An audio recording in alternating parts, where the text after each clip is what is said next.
Kami merasa aman di dalam Engkau, Amin. Tuhan. Amin. Amin. Karena itu kami tidak mau jauh dari Engkau ya Bapa. Biarlah seluruh hidup kami persembahkan untuk Engkau.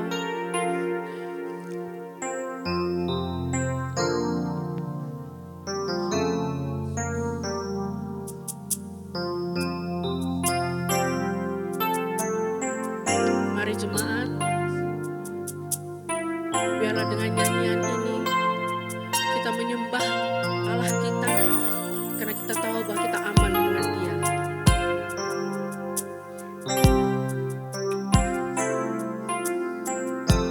Saat ku menyembah-Mu,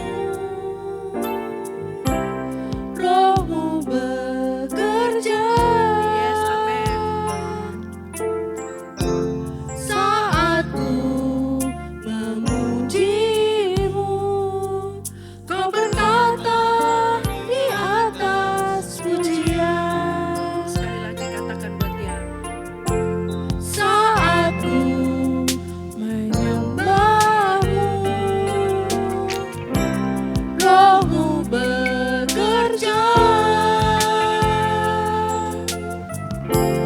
Saat ku memuji-Mu, Kau berkata di atas pujian. Ku angkat hatiku, ku pandang kekudusan-Mu. Saat ku sembah, ku puji-Mu, ku rasakan kehadiran-Mu Tuhan.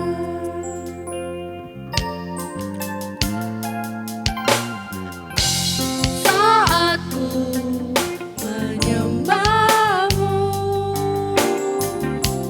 Roh-Mu bekerja. Saat ku memuji-Mu, Kau berkata di atas pujian. Sekali lagi katakan buat Dia. Saat ku menyembah-Mu, Roh-Mu bekerja. Saat ku memuji-Mu, Kau berkata di atas pujian. Ku angkat hatiku, ku pandang kekudusan-Mu. Saat ku sembah, ku puji-Mu, ku rasakan kehadiran-Mu Tuhan. Ku angkat hatiku, ku pandang kekudusan-Mu. Saat ku sembah, ku puji-Mu, ku rasakan kehadiran-Mu Tuhan. Jemaat, nyanyikan ini dengan setengah suara. Dan hatiku, biarlah hati kita berkata buat Dia. Kekudusan-Mu. Yes. Saat ku sembah, ku Yes, amen. puji-Mu, ku rasakan kehadiran-Mu Tuhan. Ku angkat hatiku, ku pandang kekudusan-Mu. Biar kami pandang Engkau Tuhan. Saat ku sembah,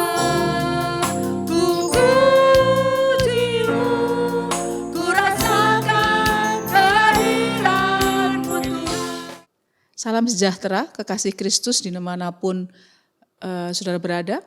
Saya tetap percaya kasih setia Tuhan Yesus senantiasa sama dari kemarin, hari ini, sampai Tuhan Yesus datang kedua kalinya. Dan biar Tuhan terus menyatakan dirinya di tahun 2023. Di Arauna khususnya kami mengambil tema tentang faithfulness, kesetiaan. Dan tanpa terasa saudara kita ada di minggu terakhir di bulan Januari. Kita akan masuk di bulan yang baru. Waktu begitu cepat tetapi saya yakin saudara dan saya tetap bersemangat, bergairah untuk belajar firman Tuhan. Dan bukan hanya itu saja, kita akan dipenuhi oleh kuasa Tuhan dan dijamah oleh kuasa Tuhan. Saya memberi judul hari ini firman Tuhan yaitu kesetiaan, teladan dan tantangannya. Kita membaca perikop kisah tentang Ishak yaitu di Kejadian 26. Secara pribadi saudara bisa membaca dengan lengkap Kejadian 26 itu kisah tentang Ishak. Bagaimana Ishak dituntun Tuhan di tengah-tengah kelaparan yang terjadi hari itu, ya. Nah, saudara, saya akan memulai dengan kata kesetiaan. Saudara, kesetiaan adalah sikap hati seseorang yang memutuskan untuk berdiri teguh di tengah kesulitan atau tantangan.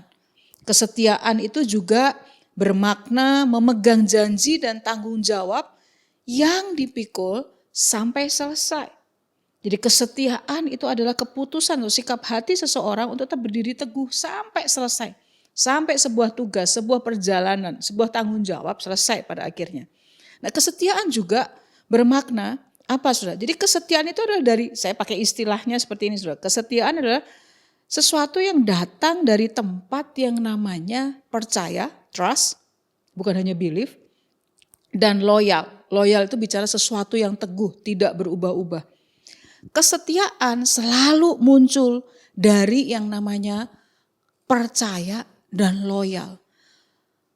Trust, kepercayaan yang sungguh-sungguh dan juga keteguhan hati untuk tidak mudah terombang-ambing oleh situasi, kondisi atau perlakuan orang lain. Kesetiaan, poin yang ketiga saudara adalah kerelaan tanpa paksaan. Setia itu gak bisa dipaksa, saudara. Segala sesuatu yang dipaksa itu bukan kesetiaan, tapi ketakutan. Karena paksaan itu adalah takut, bukan setia. Yang percaya katakan amin. Ya, saudara. Nah, saudara, kesetiaan, saya akan mengatakan seperti ini. Kesetiaan adalah loyalitas yang secara berulang. Katakan sama-sama, secara berulang. Ya, secara berulang dan terus-menerus didemonstrasikan dan dikerjakan oleh seseorang. Jadi kesetiaan itu selalu bicara tentang sesuatu yang diulang dan terus-menerus, jangka waktu yang tidak pendek tetapi panjang. Loyalitas sendiri adalah ketetapan hati dan keteguhan yang tidak mudah terombang-ambing. Orang yang loyal, orang yang hatinya teguh.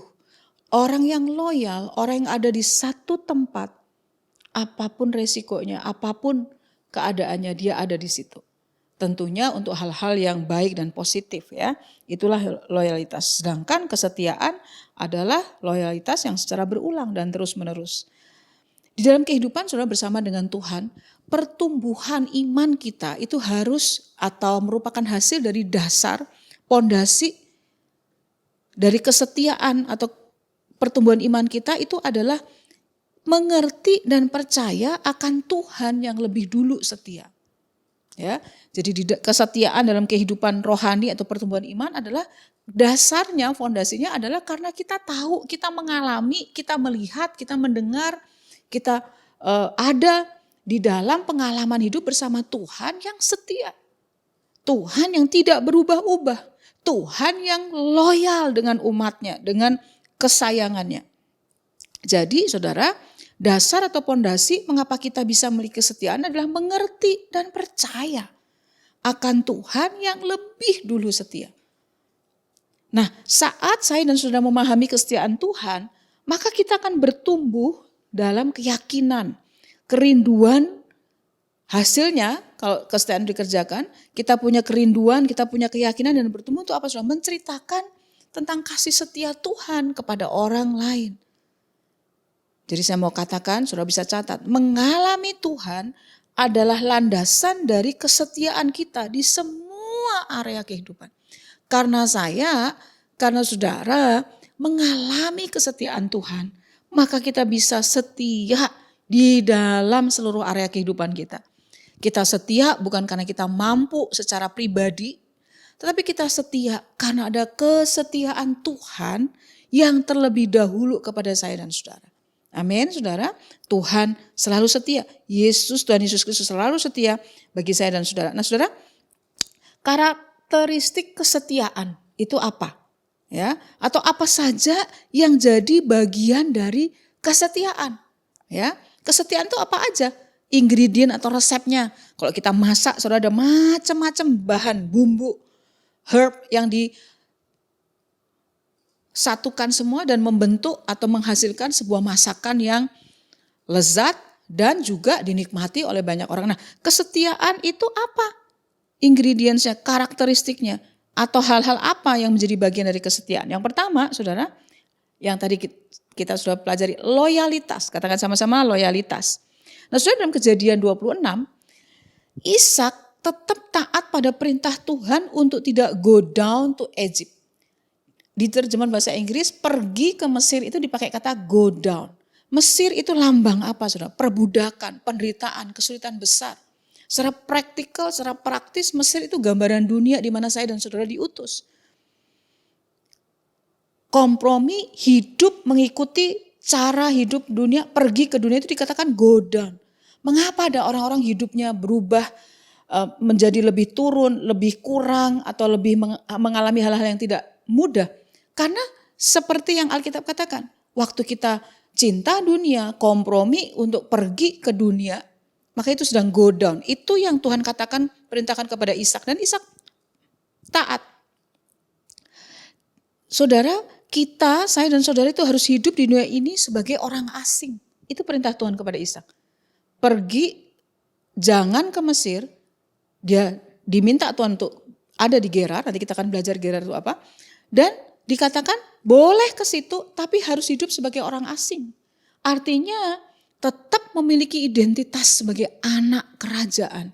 Sekalipun kita bersama-sama hidup dan diutus Tuhan di dunia ini. Anak-anak Tuhan, orang Kristen bukan orang yang eksklusif. Tapi orang yang masuk kepada dunia dan memberi pengaruh tanpa dia sendiri berubah setia kepada Tuhan.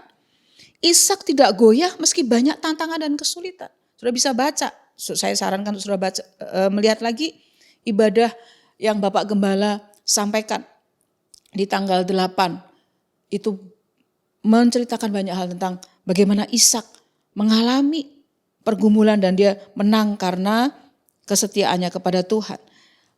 Yang kedua, karakteristik kesetiaan adalah dapat dipercaya, trustworthy. Katakan sama-sama, dapat dipercaya. Orang yang setia adalah orang yang dapat dipercaya. Ishak melakukan tepat, persis seperti apa yang Tuhan katakan dan perintahkan. Kalau kita belajar, saudara, matematika tentang sudut, deviasi, penyimpangan yang di titik awal, kalau ini ada 2 garis, maka sudutnya mungkin kecil, penyimpangannya mungkin 1 derajat, tapi kalau itu diteruskan, penyimpangan yang kecil itu menjadi sesuatu yang serius di masa yang depan, masa ke depan. Nah, Ishak melakukan tepat persis seperti apa yang Tuhan katakan dan perintahkan. Dia dapat dipercaya. Orang yang dapat dipercaya tidak mudah dikoyahkan atau tidak meninggalkan tanggung jawab saat ada tekanan. Orang yang dapat dipercaya selalu setelah menghadapi perjuangan, orang yang setia penuh dengan perjuangan, saudara. Bukan orang yang jalan di bukit berbunga atau karpet merah. Tetapi orang yang setia adalah orang yang dapat dipercaya.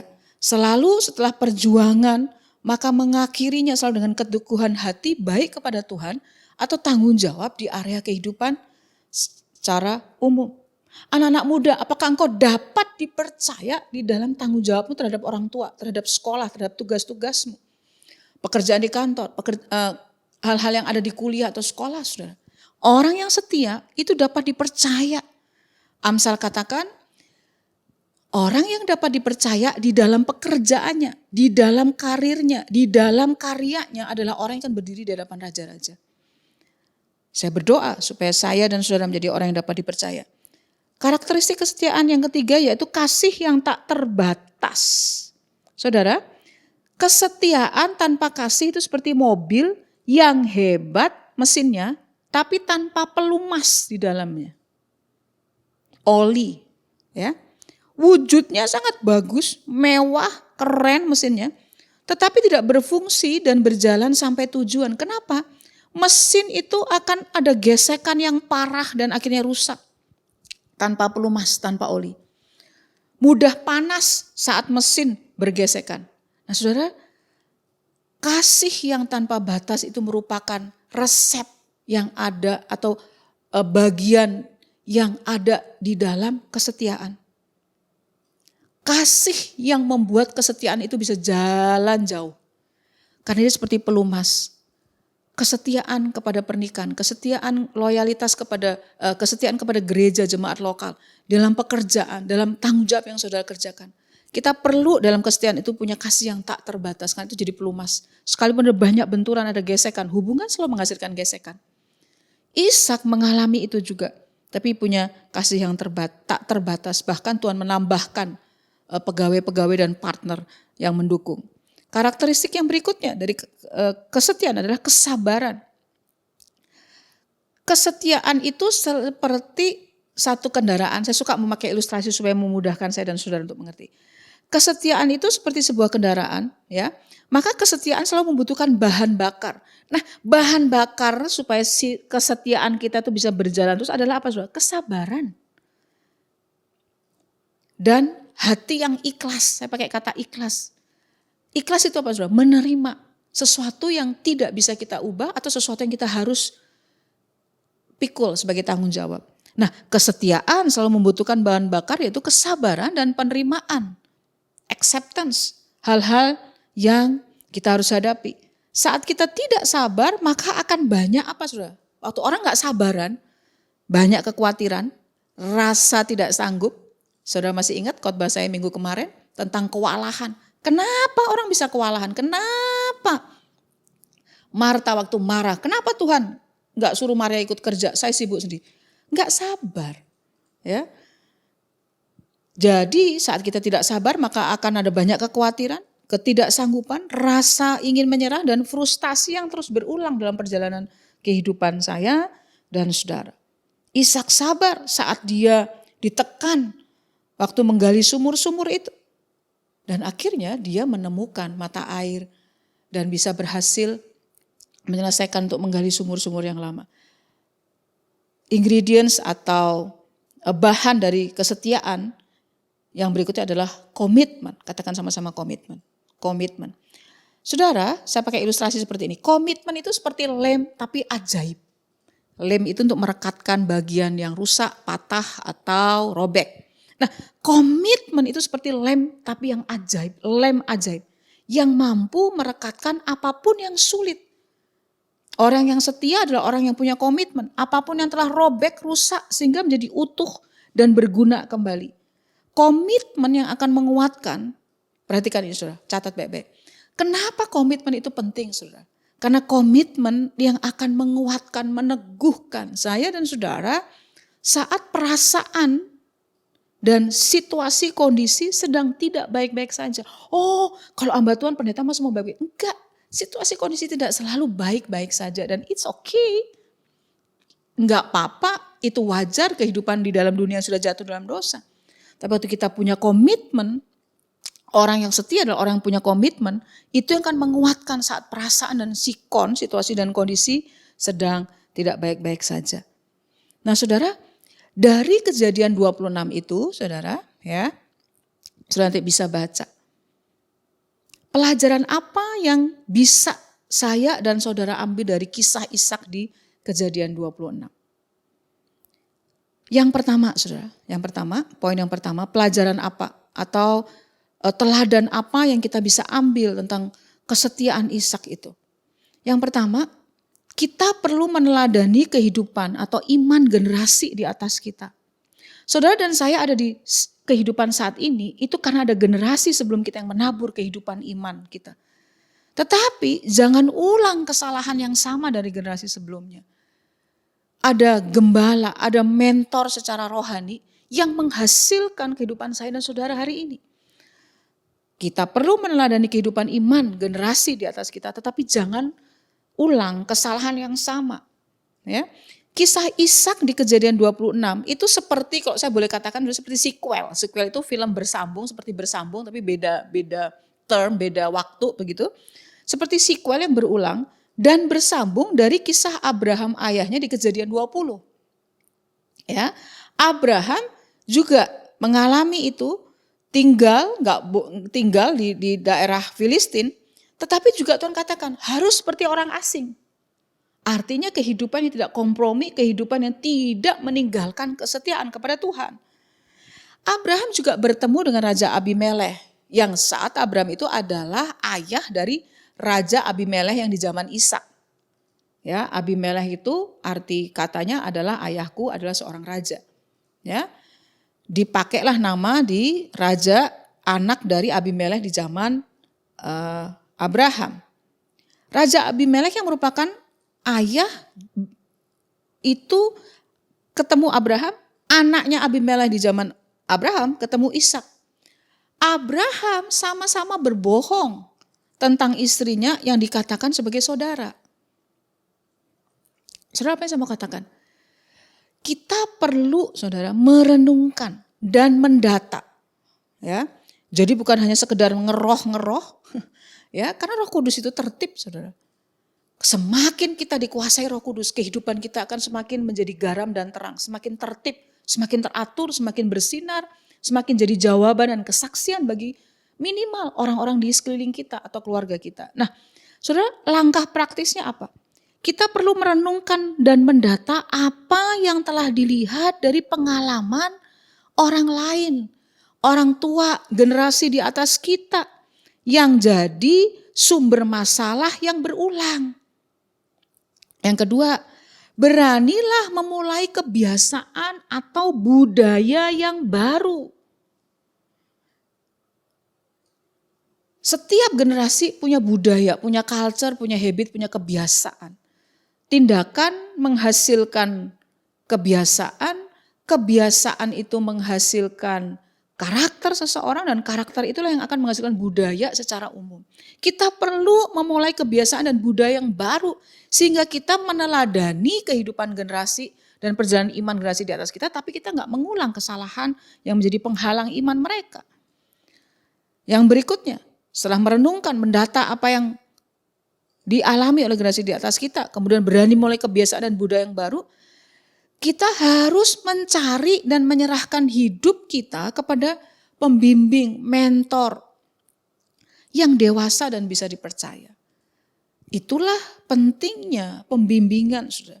Saya berdoa supaya secara khusus Arauna, engkau ada di komunitas-komunitas yang sehat, komunitas cell group, kelompok kecil, di mana engkau memiliki mentor, memiliki pembimbing yang dewasa dan bisa dipercaya untuk engkau berhasil tetap meneladani generasi di atasmu, tetapi engkau tidak mengulang kesalahan-kesalahan yang sama, masalah-masalah yang sama di kehidupanmu dan kehidupan keturunan di bawah kita. Percaya, katakan amin. Yes, because karena Tuhan itu faithful, Tuhan itu setia, Dia yang akan menolong saya dan saudara.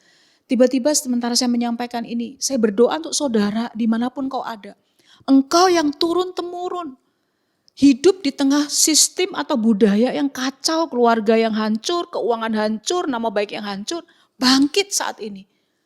Beri dirimu untuk dibimbing oleh Tuhan dan juga cari orang-orang yang bisa membimbing, menjadi mentor, menjadi pelatih dalam kehidupan imanmu. Sehingga engkau menjadi maksimal di dalam Tuhan. Pelajaran apa yang kedua yang kita belajar dari kisah Ishak dari Kejadian 26? Saudara, ketakutan adalah musuh kesetiaan. Orang yang gak setia biasanya adalah orang yang punya ketakutan.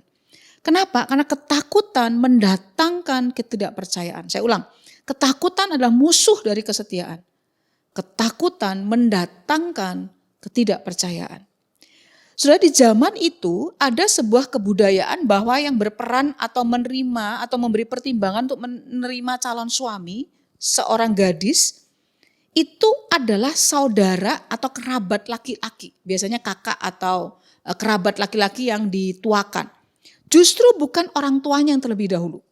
Jadi budaya di zaman Ishak itu seperti itu. Saudara masih mengingat waktu Abraham menyuruh Eliezer untuk mencarikan calon istri bagi Ishak. Dia dipercaya oleh orang tuanya Ishak yaitu Abraham untuk mencarikan jodoh. Nah saudara, justru karena itu kisah Abraham yang mengutus Eliezer itu menjadi gambaran. Budaya waktu itu penting sekali. Saudara laki-laki, kakak laki-laki khususnya dan juga kerabat laki-laki. Nah Ishak berbohong jadi saudaranya Ribka. Kenapa? Supaya dia aman. Karena kalau ada pria yang menyukai Ribka, dia harus mencari perkenanannya si Ishak. Kenapa Ishak berbohong? Takut. Ketakutan Ishak, perhatikan Israel. Ketakutan Ishak membuat dia tidak percaya bahwa Tuhan merancangkan hal yang baik atas mereka. Saya ulang, ketakutan Ishak menghasilkan ketidakpercayaan bahwa Tuhan gak pernah salah. Tuhan punya rencana yang baik atas hidup Ishak. Apakah engkau sedang takut karena engkau gak percaya? Takut melahirkan ketidakpercayaan. Benar Tuhan tuntun, benar Tuhan baik, benar Tuhan akan tolong. Seperti yang dialami oleh Ishak, dan tindakan Ishak itu justru hampir mendatangkan bahaya dan kutuk bagi Abimelekh dan kerajaannya. Ternyata Abimelekh ini juga seperti papahnya, hatinya murni, lurus hingga Tuhan lindungi. Perhatikan ya saudara, orang yang dikuasai ketakutan biasanya akan sulit untuk orang setia, untuk jadi orang setia. Saya ulang, orang yang dikuasai oleh ketakutan akan sulit untuk setia. Orang yang dikuasai oleh ketakutan akan sulit untuk percaya. Ketakutan membuat orang sulit untuk setia, ketakutan membuat orang sulit untuk percaya. Takut komitmen. Itu. Takut diri rugikan. Ada orang yang sulit berkomitmen. Nanti gimana kalau saya komitmen sama pasangan? Saya dirugikan, ditinggalkan. Nanti gimana kalau saya komitmen terhisap atau komitmen dengan jemaat salah satu jemaat? Nanti terluka lagi. Nanti akan dikecewakan. Kenapa? Karena takut. Ya, takut dirugikan. Takut apalagi saudara? Dibimbing, digembalakan. Ada zaman ini. Wah, banyak pengajaran yang tidak tepat saudara. Betul tidak semua gereja benar. Tapi Tuhan menjadikan gereja menjadi pengantin, calon mempelainya. Tuhan punya tubuh yaitu gereja yang akan menyatakan kuasa Tuhan di dunia ini.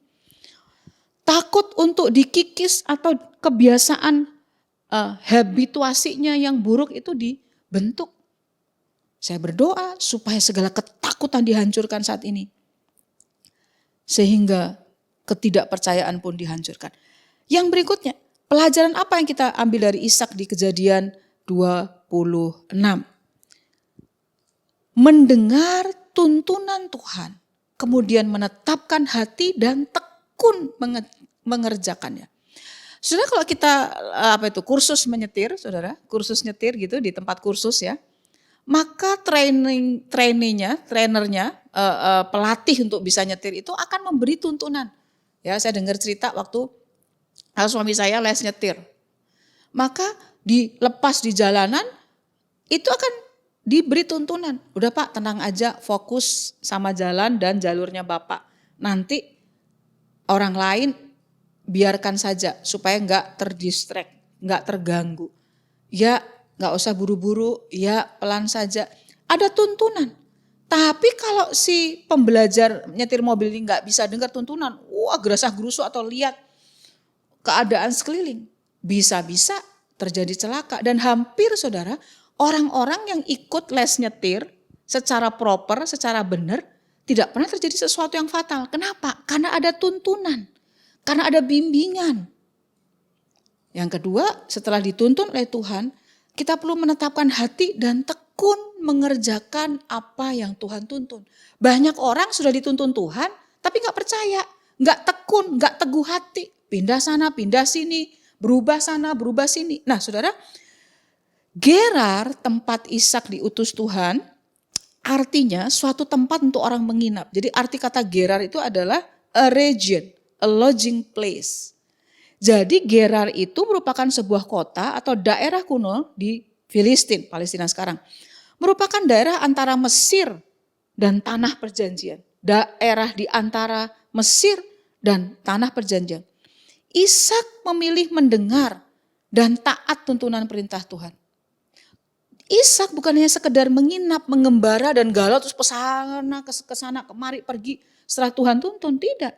Ishak teguh hati dan dia tinggal di Gerar.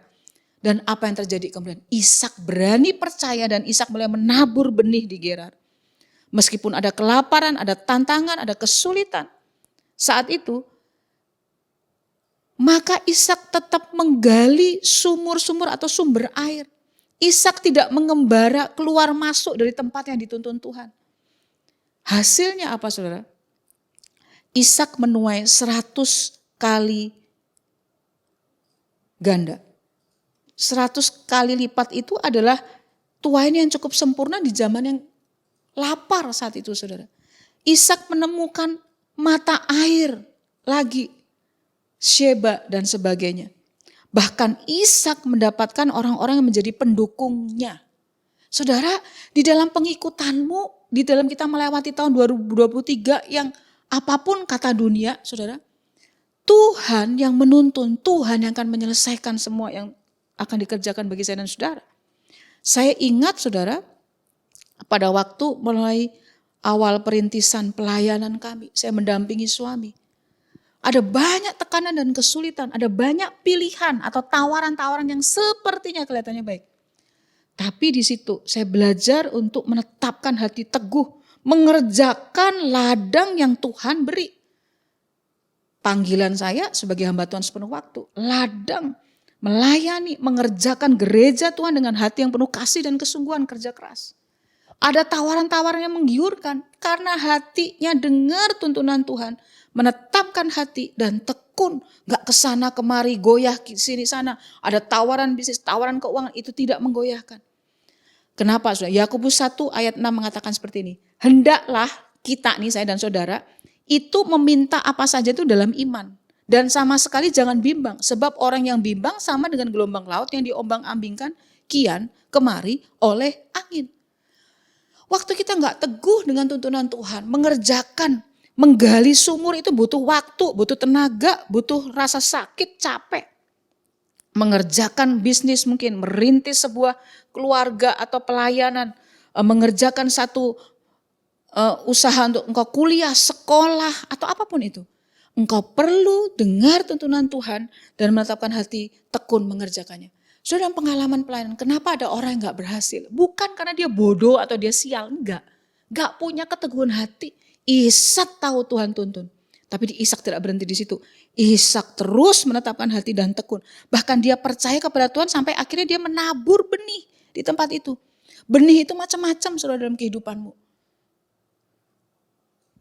Teguhkan hatimu. Jangan terombang-ambing kayak gelombang laut. Alkitab katakan gak akan terima apa-apa orang yang gelombang terombang-ambing. Komitmen di gereja lokal itu gak boleh terombang-ambing. Harus teguh hati.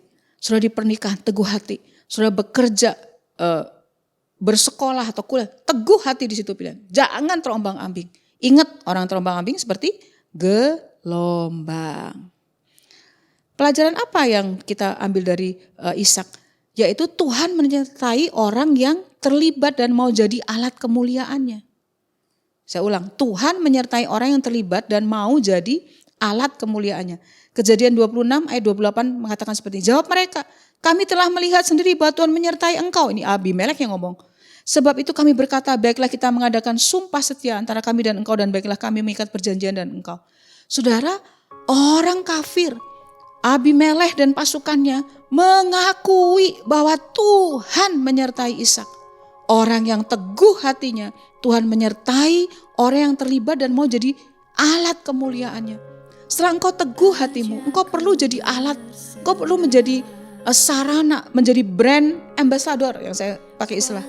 Bintang iklannya Tuhan di hadapan orang-orang dunia, di hadapan rekan-rekan, di hadapan keluargamu. Orang yang dengan sadar dan tersedia, fokusnya adalah kemuliaan Tuhan, untuk pekerjaan Tuhan dinyatakan, untuk jadi alat yang terlibat bagi Tuhan, akan mendapat anugerah. Apa saudara? Disertai, itu yang Abimelekh katakan kepada Ishak. Dia lihat, orang kafir lihat bahwa Tuhan menyertai. Saudara, bukankah ayat tema kita khususnya bagi jemaat Arona dari tahun 2023, maaf saudara, Tuhan menyertai dan memberkati.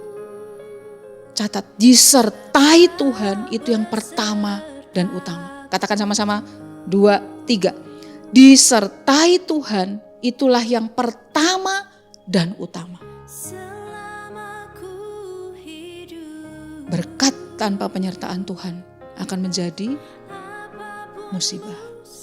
Tapi penyertaan Tuhan itu harus menjadi yang utama dan pertama.